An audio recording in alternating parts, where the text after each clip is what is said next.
James Gunn की DC universe की Supergirl आते ही सबके मन में एक ही क्वेश्चन है, क्या एपिक स्नाइडर वर्स के बाद उन्हें जेम्स गन का यूनिवर्स देखना ठीक रहेगा? क्योंकि ये मूवी ना सिर्फ एक typical super hero female lead वाली मूवी है, बल्कि जेम्स गन की यूनिवर्स के पोटेंशियल को भी दिखाती है और उनका पर्सपेक्टिव को दिखाती है कि आगे हमें क्या देखने को मिलेगा। चलिए पता करते हैं कि सुपरगर्ल सुपरमैन वाला ऑरा क्रिएट कर पाई।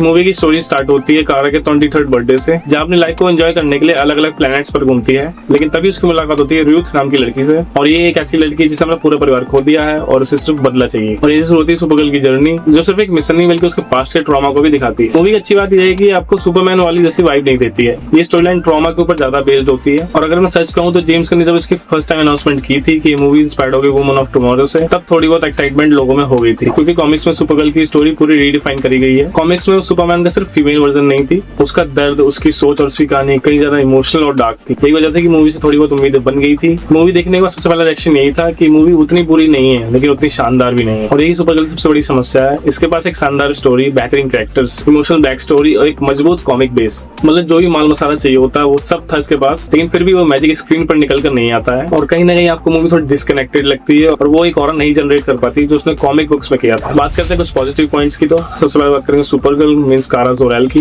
नो डाउट उन्होंने कैरेक्टर अच्छे तरीके से निभाया, परफॉर्मेंस भी काफी अच्छी निकल कर आई है। स्पेशली जब उनका पास्ट वाला सेक्शन को एक्सप्लोर किया जाता है वो काफी अच्छे से उन्होंने किया, और जब हमें क्रिप्टॉन की झलक दिखाई जाती है तो हमें समझ में आता है कि सुपरमैन जैसी क्यों नहीं है, और यही मूवी सबसे ज्यादा इंटरेस्टिंग बन जाती है। रूथ और कारा कॉम्बिनेशन काफी अच्छा निकल के आता है स्क्रीन पर, और मूवी का इमोशनल कोर इन्हीं दोनों के ऊपर टिका हुआ होता है। मूवी की अच्छी बात यह है कि रिवेंज वाली फीलिंग को कूल दिखाने की कोशिश नहीं करती, बल्कि ये दिखाती है कि रिवेंज इंसान को अंदर से कितना बदल देता है। बात करें हमारे सुपरमैन की, तो सुपरमैन में एक्सटेंडेड कैमियो के तौर पे दिखते हैं, मींस मूवी में उनका छोटा रोल नहीं है, और मूवी में जहां कहीं भी सुपरमैन का रोल है तो वो काफी अट्रैक्टिव लगता है और सुपरगर्ल से काफी अच्छा निकल कर आता है। बात करें कारा और क्लार्क की केमिस्ट्री की, तो काफी अच्छी निकल कर आती है और फ्यूचर पोटेंशियल्स को भी दिखाती है। बात है सबसे इंटरेस्टिंग कैरेक्टर हमारे लोबो मींस जेसन मोमोआ पर। भाई जेसन मोमोआ ने तगड़ा रोल निभाया है लोबो के कैरेक्टर में, और लगता ही नहीं इस बंदे ने एक्वामैन का रोल किया था, इतना ज्यादा एपिक निकल कर आता है बंदे का कैरेक्टर। उनकी एंट्री, उनका एटीट्यूड, उनका ह्यूमर, सब कुछ कैरेक्टर परफेक्ट लगता है। भाई मूवी जितनी बार भी दिखते हैं उतनी बार ही एक्साइटमेंट लेवल बढ़ जाता है। लेकिन सबसे बड़ा सवाल क्या, लोबो पे एक सोलो मूवी बननी चाहिए, क्योंकि यहाँ वो उतना ही काम करते हैं जितनी उनकी जरूरत है, और यही सबसे इंटरेस्टिंग पॉइंट है इस कैरेक्टर का। मूवी का एक और प्लस पॉइंट है कि हर जगह आपको जोक्स मारती नजर नहीं आएगी। मूवी का सबसे स्ट्रॉन्ग पॉइंट है इसके इमोशनल सीन्स। स्क्रीन पर जब भी इमोशनल सीन्स आते हैं तो आप कहीं ना कहीं कनेक्ट हो जाते हैं। अब बात करते हैं कुछ नेगेटिव पॉइंट्स की, तो मूवी की सबसे बड़ी दिक्कत ये है कि ये guardians of the Galaxy copy लगती है। ये सिर्फ स्पेस सेटिंग्स की वजह से नहीं, बल्कि कई विजुअल्स, मूवमेंट्स, म्यूजिक ड्रॉप्स और प्रेजेंटेशन पूरी गार्डियंस ऑफ द गैलेक्सी वाली वाइब देती है। तो कई बार आपको ऐसा फील होगी ये मूवी अपनी अलग पहचान बनाने की जगह